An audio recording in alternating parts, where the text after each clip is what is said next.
friends, welcome back to Second Star to the Left. I'm Michelle and this is my daughter Billie. Hi. And here's where we'll share board game reviews, ramblings, and a few wrong turns along the scenic route.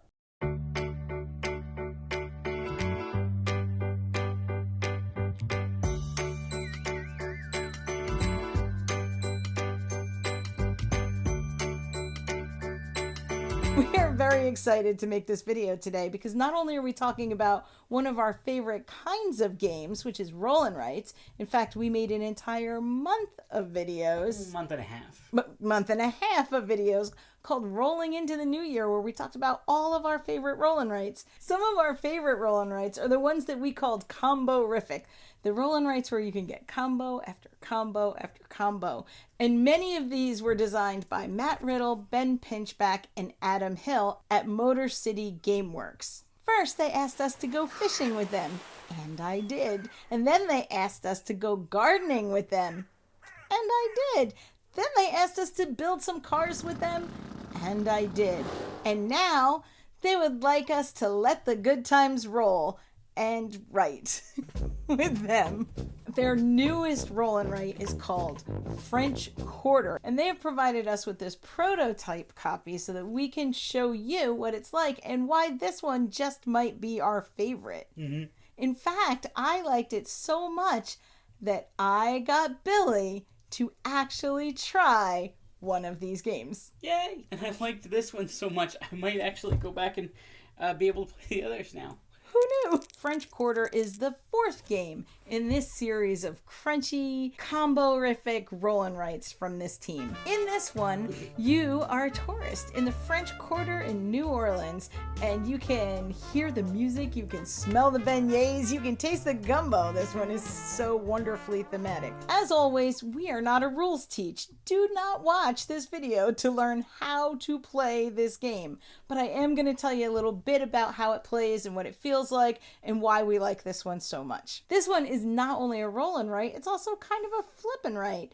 And after you give each player 2 roll and write sheets to fill in, because it wouldn't fit on just one sheet, you give them each a pencil and a meeple that will be used to wander the city on that left sheet, mapping out where you've been, from restaurants to bars to shopping. Good. Haunted houses. Oh yeah, some seances maybe, some haunted houses. It's all there for you to explore on this little map. Once you get your player set, you're going to set out 5 small decks of 8 cards each for a 2-player game. Now, if you're playing solo, you'll play with a mayor who likes to get in the way, block off streets so you can't have a parade, take the transportation that you were looking to get. Rude. It's kind of like Farmer and Edith, but you know, it's okay. Is she the mayor? It might be. You never know. She might have come right over here from Three Sisters. Well, But you don't know how far away that farm is from here. It could be nearby. The mayor is there to get in the way when you're playing solo.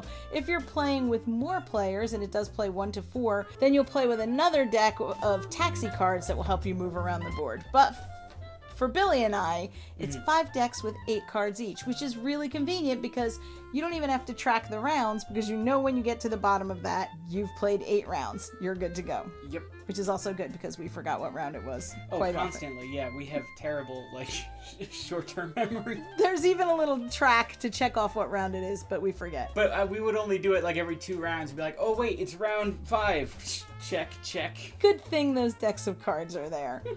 That said, you're going to roll the dice and match the color of the dice to the color of each pile so that you can start your turn and move around the map and start all those combos. There are 4 phases to each player's turn. There's the planning phase where you're going to flip over that top row of cards and you're going to roll the dice and make sure that they're all set up and ready for you to choose. And then there's the travel phase, which also has a number of parts. So in that travel phase, you're going to choose which method of travel you're going to use by choosing the dice and card combo that you want.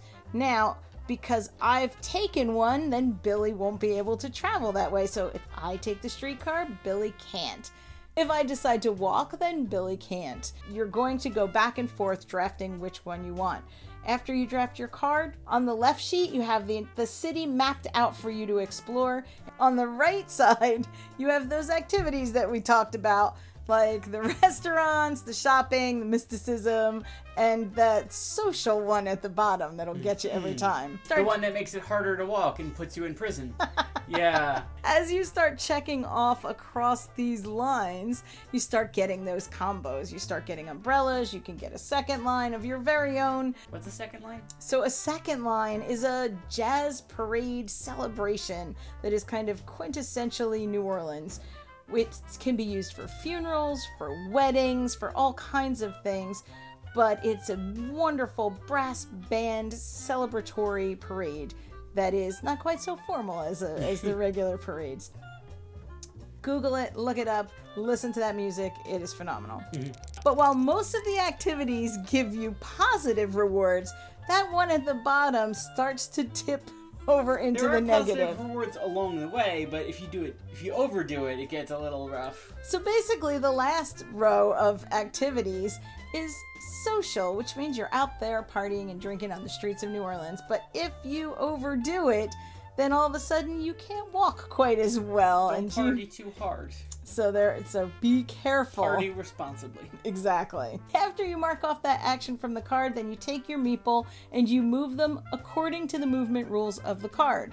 When you get to that space, that building has some actions for you to mark off. So go back over to the activities and start comboing those actions together.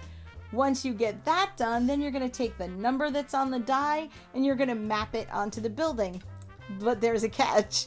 It has to be +1 or -1 to the building next to it. Yeah. So you can't just wander around the city popping into any shop that you would like to. There are rules for where you can move. Now, if you really want to move to that spot and you don't get the reward, and you can't map that die, then you can get a little umbrella, which will give you rewards, which will give you combos, which will get you extra points. You see how I'm talking about these combos again. Mm-hmm. Next comes the second line action, which is the phase that Billy was talking about, where you have a little parade that's marching through the town, and the parade can never double back on itself, but you're going to get points for every building that you have mapped out along the parade route as you go. This is where I got most of my points the first time I played. Billy was a big party person in New Orleans. So what's going to happen is anyone who chooses that socialize action will get to determine the direction the second line is going to go. And obviously you're going to choose the direction that you've mapped out more buildings on. Although, by the end, when I had already built up like a large portion of the parade covered by buildings, I started just directing it away from wherever you wanted it to go. Out of spite. It's a friendly game. In some cases, you are allowed to have a personal second line if you've gotten that benefit from the actions on the other side, and then that second line will also move. They can intersect, but they can't double back on each other. And they both use the same movement, so if it goes left, then they both go left. And if it goes west. Up. Hey, Captain Map reading person. And then the last part is the cleanup phase where you're going to mark the end of the round. Don't forget that part. We forget that part. You're going to flip over the next card on the deck, and you're going to clean up all the dice so that you can roll them again. Yeah. Sounds easy, right? Okay, Billy, I gotta ask you. I have begged you to play Fleet, to play Three Sisters, to play Motor City. Why did you finally decide to... Were you just tired of me asking? No. So why this one? Well, I mean, yes, but... No, honestly, the theme of this one is a lot of what did it. And it's not that I don't love the other themes, because I do, but this one just feels like we've never been to actual New Orleans, but we spend a lot of time in Disney New Orleans. This just feels like home to me. It's a very comfy theme, and it made it very approachable for me. And now we want beignets. And now I definitely want beignets. But after playing this, it seems like it is definitely not as intimidating of a genre as I was making it out to be in my head. And I had a lot of fun. I did not have any difficulty learning it, and I think I should probably go back and learn the others now. So like Billy said, we've never been to actual New Orleans. But of our 13 trips to Disney, 8 of them were spent at Port Orleans French Quarter. So this felt like vacation. So you take one of my favorite kinds of games and put it with one of my favorite places to be, and obviously this is probably now my favorite of the 4. If you like roll and writes, especially if you like those combo-rific roll and writes, then you should definitely check this one out. Which, who knew? Apparently I do. you may surprise yourself and find out that you actually do love heavier roll-and writes. Who knows? This game's really good. It really is. It's really good, and we are playing a lot of this. I'm actually looking forward to bringing this to Port Orleans French Quarter and playing it there in the fall. We're going to get a lot of good pictures. If you don't like heavier roll-and writes, then this one's probably not for you. As far as solo goes, this is probably also my favorite of the 4. This one was so easy to keep track of, even though the mayor was, a bit of a pain in the neck because they just kept blocking everything I wanted to do. Not voting for them next time. It was really easy to keep track of your moves and to keep track of the combos, and it's just so beautiful and thematic. I put on a little Princess in the Frog. Yeah.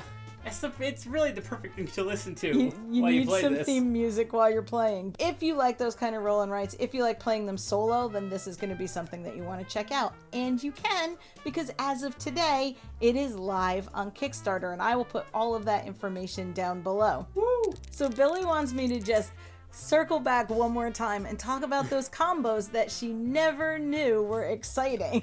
You can't use combo-rific this and combo-rific that, and I never listened. All of the actions on that sheet on the right-hand side build up so that you can get other actions on the right-hand side, which then build up to let you have another action. And in the end, they're just all going to score you points. It's so good. There's really no wrong options. There are No. definitely ones that do more, but no matter what you end up doing, you're going to start building stuff up. Exactly. It's really good. Also throughout the town are performers, so you can collect sets of performers down at the bottom of the sheet and add them up, and they just keep multiplying as you get more and more performers. So you collect more and you can get more points. Billy didn't see that coming at the end of the game. No, you got a lot. I still won. Don't Yes. get me wrong. I still won, but you got a lot more points from that than I expected. There are also certain buildings that you can visit and then collect like a set of 4, getting, exponentially more points for visiting those. There are certain buildings that will combo to give you the score that's on the dice that are placed there. So Yeah. there those are were cool. many, many paths, including that second line, which keeps adding up every time you run that second I line. think that's my favorite mechanic. So there are so many paths to choose to win. So Billy, now do you understand what I mean when I say combo-rific? These combos are terrific. There you go. It has all been explained. Let me know if you're looking forward to this one. We were so happy to be able to share this one with you, and thank you again to Motor City Games for providing us with this copy. We can't wait to see the finished copy since this one is already beautiful. All the information for the Kickstarter will be down below. Thank you for watching. If you like what you see, Or if you'd like to keep watching until we get one right. then please like, subscribe, and share. As always, open tables, open minds, and play yourselves. Bye! I'm gonna make a bad joke, so I'm just gonna have to roll with it. Okay. Oh no, I'm not gonna tell you the joke in advance. Oh, I was waiting Because for... then you'll be like, don't do that joke. But Oh, so it's a joke you shouldn't do? no, it's not a bad joke. It's just a bad joke. You gonna get our account banned? No, it's not a bad joke. It's just a dumb joke. Forget it. You'll see what it is. This is not a scratch and sniff rolling right. But imagine if it was. New idea. Okay, so who should try this game? Everyone. Okay, well, besides everyone, do you... People who like fun. People who like having a good time. People who like board games. People who don't like board games. People who like dice. Okay, there's People no... who like cards. People who like cards more than dice or dice more than cards. Okay. Not helpful. I'm very helpful.